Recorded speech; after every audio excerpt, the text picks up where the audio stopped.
Olá, amigos da Sistec, um forte abraço a todos. Eu sou Kleber Duval, chegando para levar até vocês a partir de agora informação com credibilidade em mais um TJS. De olho agora nos destaques desta edição. Caratinguense que morreu tentando chegar aos Estados Unidos pela fronteira com o México sofreu crise de asma, diz a família. Fique de olho, o governo federal abre mais de 20 mil vagas em concursos públicos. Incêndio atinge padaria no bairro Santo Antônio, em Caratinga. Caratinguense morre em acidente na BR-262, em Durandé. Matança de cães em Rio Casca será investigada pela Polícia Civil. Veja também, homem que estava desaparecido em Caratinga é encontrado assassinado. O indivíduo que estava na casa em que o corpo foi localizado é morto pela polícia após ameaça com pedra.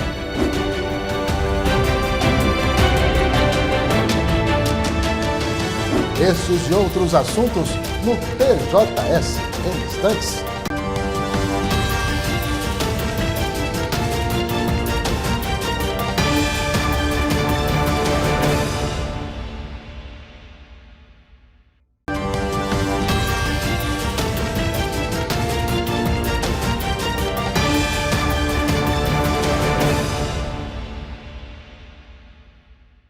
Olá, amigos, bem-vindos de volta ao TJS.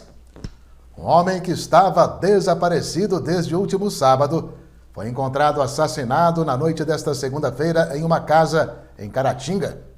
Enquanto a PM realizava os procedimentos no local, um outro indivíduo surgiu com uma pedra, ameaçando os militares e os demais profissionais que estavam ali, sendo contido com um disparo de arma de fogo. Foi nessa casa aparentemente abandonada, localizada na rua Professor Olinto, bairro Nossa Senhora Aparecida, em Caratinga, que o corpo de Daniel Silveira Alves, de 53 anos, foi encontrado com o rosto desfigurado na noite desta segunda-feira. O corpo dele já estava começando a entrar em estado de decomposição. Daniel era usuário de drogas e estava desaparecido há aproximadamente 4 dias. Uma pessoa que está desaparecida desde o sábado passado, uma pessoa aí que durante a vida foi bastante conhecida pela sociedade de forma geral, tinha vários dons aí relacionados à artística e outras situações. Então, desde o desaparecimento, nós também já estávamos ali buscando informações a respeito. Policiais militares, peritos da Polícia Civil e o Serviço Funerário foram acionados. E enquanto eles realizavam os trabalhos, um outro homem, identificado como Roselito Alves Ferreira, de 57 anos, apareceu no local ameaçando machucar as pessoas que estavam ali com um bloco de cimento. Estas gravações mostram o momento exato que os policiais tentam negociar para que o homem solte a pedra. Os militares dizem ter feito o que estava ao alcance deles para não ter que atirar em Roselito. Calma! Larga a pedra aí! Larga a pedra! É feito ali uma parlamentação com ele, uma tentativa de dissuadir ele daquela situação ali durante mais de 2 minutos ali, até que num determinado momento os militares, se vendo totalmente encurralados, é efetuado um único disparo, né, o que denota aí a legitimidade dessa ação. É feito um único disparo, esse disparo contém a ação, imediatamente aquela pedra é contida ali no local e é providenciado o socorro imediato. Roselito, que sofreria de distúrbios mentais, foi socorrido pela própria Polícia Militar, mas morreu antes de chegar ao hospital. Apesar de ele estar no local com uma pedra na mão, não foi o autor do assassinato. A Polícia Militar já identificou os responsáveis por matar Daniel. São 2 menores de idade. Nós voltamos a uma situação do início do mês em que ele teve um desentendimento com 2 menores, a gente ainda não sabe a causa desse desentendimento, e um desses menores chegou a lesionar o Daniel com uma pedrada na cabeça. Devido a essa situação, uma das primeiras ações concomitantes ali com aquele isolamento para o serviço da perícia foi procurar esses menores para identificar onde eles estariam e se eles poderiam ter algum tipo de envolvimento com essa situação. Os menores foram retidos inicialmente pela Polícia Militar. e foram encaminhados até a delegacia. Os menores confessaram o assassinato à polícia. Eles confessaram o homicídio, declararam que realmente eles deram as pancadas ali que vitimou o Daniel naquele local. Ainda não se conhece ao certo o motivo do assassinato de Daniel. A polícia continua investigando o caso para levantar mais informações. Os dois menores têm envolvimento com tráfico de drogas. O Daniel já é conhecido como usuário já há algum tempo, apesar que nós não temos conhecimento próximo dele aí nos últimos talvez anos, né? As últimas ocorrências que foram atendidas dele. E a terceira vítima, no caso a segunda vítima, aí, que é a vítima dos disparos, ele tem ocorrências policiais envolvendo ele, mas todas relacionadas a algum tipo de surto psicótico. Tenente, vale ressaltar que o bombeiro foi chamado, mas a segunda vítima foi socorrida pelo próprio militar. Exatamente, porque verificando ali no local, percebeu-se a urgência de fazer esse deslocamento até na tentativa de preservar a vida. Né? A ação não foi com a intenção de ceifar a vida daquele indivíduo, e sim com a tentativa de não ocorrer um mal maior com os militares e as outras pessoas que estavam envolvidas ali, perito e o pessoal da funerária que estava fazendo o serviço ali de remoção do corpo do Daniel. Um caso policial chocante foi registrado em Uberaba, no Triângulo Mineiro. Um homem de 49 anos foi preso suspeito de abusar sexualmente da própria mãe doente, de 79 anos. Após receberem uma denúncia anônima, policiais compareceram à casa do homem e o encontraram com a calça abaixada ao lado da cama da mãe. Esta tinha a fralda geriátrica arriada parcialmente. A mulher não fala e nem pode se mover, devido a 2 AVCs que sofreu. Segundo vizinhos, o indivíduo preso tem o hábito de dar festas em sua casa, mesmo diante da condição de saúde da mãe. A idosa foi levada para exames e atendimento médico por uma equipe do SAMU. Um acidente com um Corolla de Caratinga foi registrado na manhã desta terça-feira na BR-262, após o trevo de Durandé, na Zona da Mata, sentido Espírito Santo. O veículo saiu da pista e capotou em uma ribanceira. O motorista do carro, o corretor de imóveis caratinguense Marco Antônio Lima Leite, de 54 anos, morreu no local. As informações são de que uma senhora, uma criança de colo e um adolescente, que também estavam no veículo, saíram ilesos do acidente, cujas causas estão sendo investigadas. Uma caratinguense de 36 anos morreu tentando atravessar ilegalmente a fronteira entre México e Estados Unidos na quinta-feira da semana passada. Márcia Cristina Dutra tinha 36 anos e deixou uma filha de 11 anos de idade. A notícia do falecimento foi divulgada à imprensa nesta semana. Segundo informado, Márcia tinha asma e passou mal durante a viagem. De acordo com o Consulado do Brasil nos Estados Unidos, ela teria se sentado no meio do caminho, desmaiado e não acordado mais. A família explicou não saber que durante o trajeto para cruzar a fronteira eram feitas longas caminhadas. Márcia morreu na quinta-feira, mas a família recebeu a notícia na sexta pelo consulado. Agora, os familiares dela estão fazendo uma vaquinha para arcar com os custos do translado do corpo para ser velado e sepultado em Caratinga. O corpo está no Instituto Médico Legal de San Diego, na Califórnia. Os familiares contam que Márcia estava planejando a viagem há aproximadamente 8 meses e que parentes chegaram a convencê-la a desistir, mas ela acabou retomando a ideia quando o namorado dela se mudou para lá 2 meses atrás. O objetivo da Márcia, assim como de muitos outros brasileiros, era buscar nos Estados Unidos uma vida melhor para ela e para a família dela. Segundo informa a Agência Brasil de Notícias, a arrecadação federal com impostos e outras receitas em junho foi a menor deste ano, cerca de 180 bilhões de reais. Os dados foram divulgados nesta terça-feira, 25, pela Receita Federal. Segundo o relatório, o mês de junho teve perda real de arrecadação de 3,37%, já descontada a inflação. De acordo ainda com a Receita, a queda na arrecadação de junho foi influenciada por alterações na legislação tributária e por pagamentos atípicos. Em junho, o imposto de renda teve queda de arrecadação de 3,77%. Veja a seguir, PRF de Caratinga promove sessões de cinema, o Cinema Rodoviário, em alusão aos 95 anos da instituição.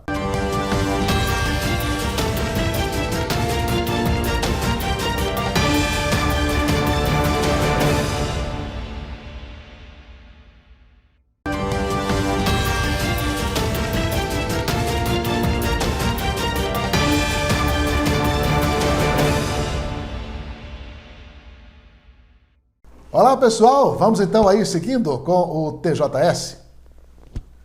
Durante a manhã desta segunda-feira, a Polícia Rodoviária Federal de Caratinga realizou uma blitz diferente, em alusão aos 95 anos da instituição. Os motoristas abordados em frente ao posto do bairro Zacarias, após serem fiscalizados, assistiram a uma sessão de cinema. Para entrar nesse cinema não era necessário comprar ingresso. Bastava estar conduzindo um veículo pela BR-116 em frente ao posto da Polícia Rodoviária Federal em Caratinga e ser convidado. São vídeos educativos que nós passamos alguns depoimentos da experiência prática dos colegas no trabalho do dia a dia deles. Nós destacamos a importância do uso do cinto de segurança, cadeirinha para as crianças, a proibição de beber e dirigir e a manutenção preventiva dos veículos. O Jurandir é caminhoneiro. Ele aceitou o convite e aprovou a ideia. É muito importante a polícia parar e ver se está drogado, se está bêbado, se está com condição mesmo. A pessoa e também o veículo, para ver se está com condição de rodar, A receptividade está sendo muito boa, graças a Deus. O programa Cinema Rodoviário da PRF exibe aos motoristas vídeos educativos mostrando-lhes a importância da direção defensiva para se evitar acidentes. Os agentes da PRF paravam os veículos principalmente com o objetivo de orientar os condutores de veículos a seguirem as leis de trânsito. Mas é claro que eles não deixavam de fazer a fiscalização.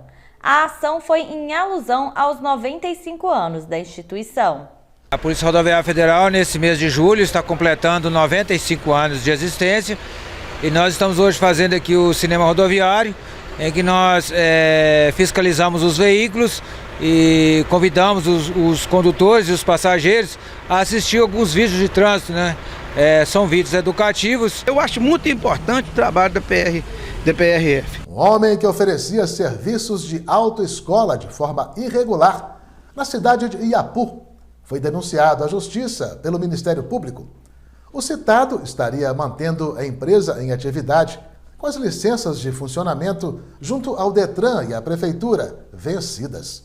O promotor Jonas Júnior Linhares Costa Monteiro, da comarca de Inhapim, foi quem ofereceu a denúncia contra o homem de 30 anos por estelionato e contravenção penal. De acordo com o promotor, o denunciado, mesmo sem estar autorizado, vendeu de março a junho deste ano serviços que possibilitariam aos interessados tirar a carteira de habilitação, sem nenhuma garantia de que poderia, de fato, cumprir os compromissos assumidos por estar atuando de forma ilegal.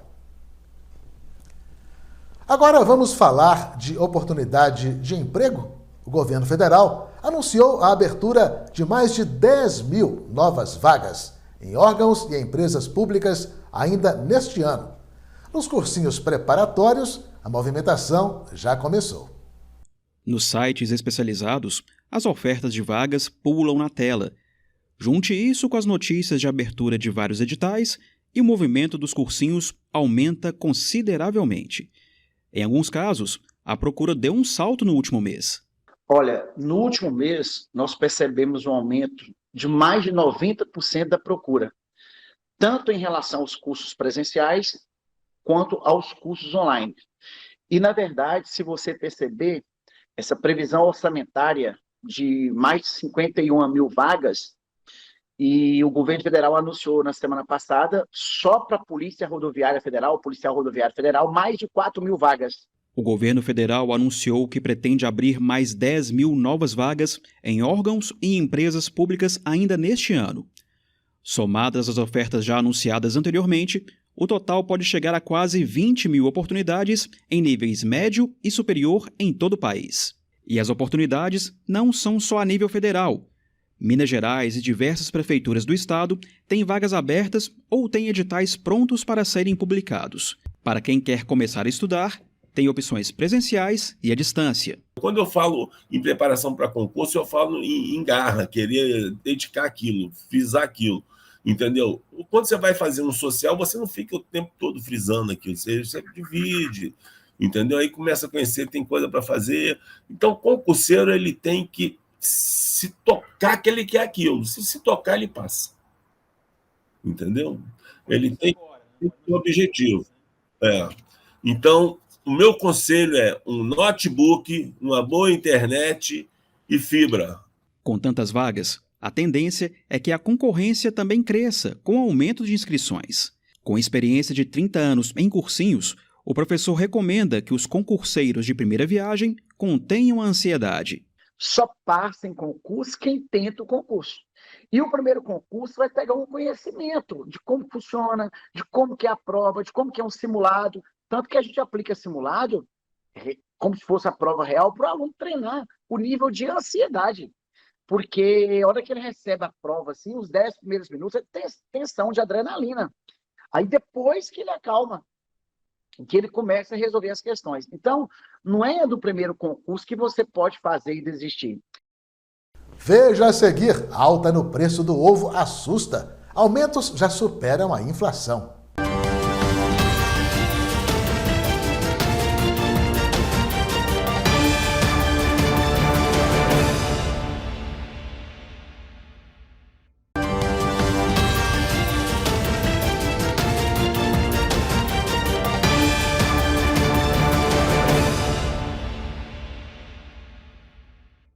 Olha, uma pergunta aí para ver se vocês conseguem responder, hein?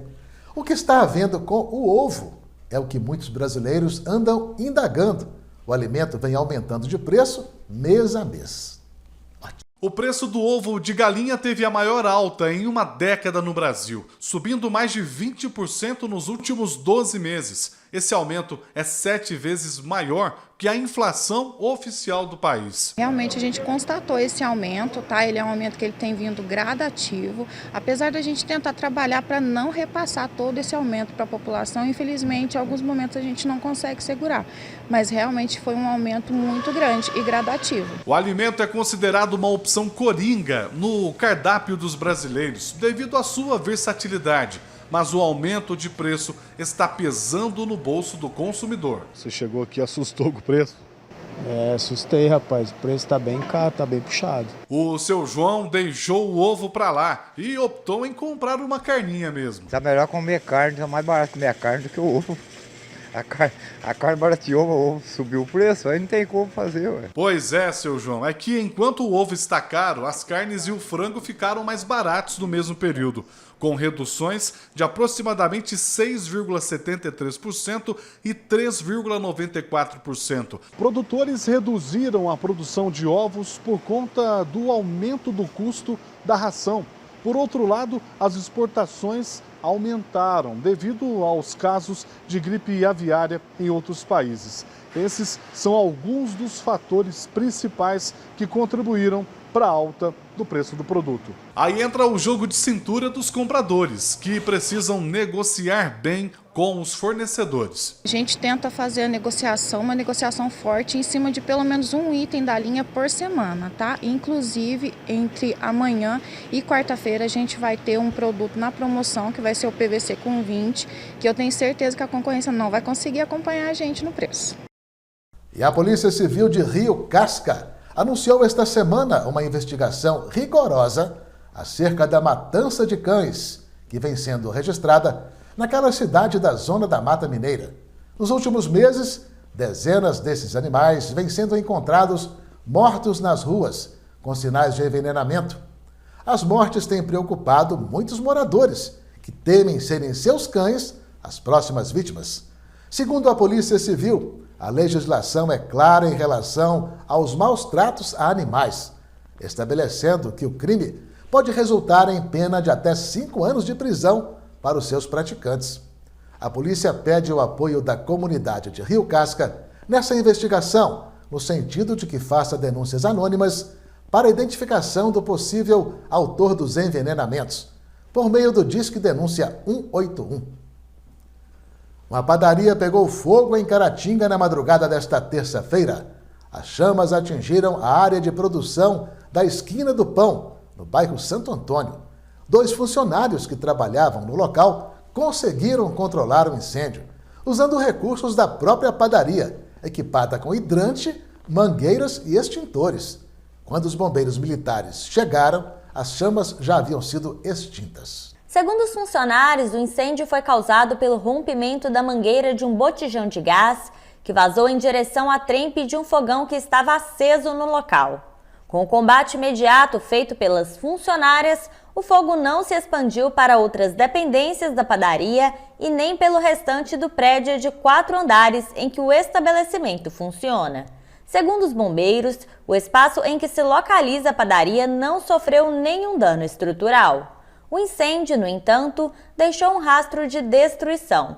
Uma geladeira, um armário de madeira, uma prateleira de metal, vasilhames e utensílios ficaram inteiramente destruídos, assim como a mochila de um funcionário queimada com documentos e os cartões bancários dele. Ninguém se feriu. Um jovem de 26 anos, condenado recentemente por exploração sexual infantil e que era procurado da Justiça, foi preso em Mantena, no Vale do Rio Doce. Mesmo condenado, o indivíduo, segundo investigações da Polícia Civil, continuava aliciando menores para práticas sexuais. A comprovação veio após denúncia da mãe de um menino de 9 anos, feita no último dia 10, que se passou pelo filho para conversar com o suspeito.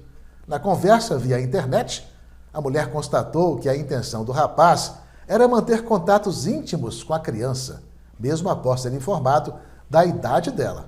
O autor foi preso mediante a expedição de mandado da Justiça e conduzido ao sistema prisional para o cumprimento de sua pena pelo crime anterior, pena que poderá ser aumentada caso comprovadas as novas denúncias contra ele.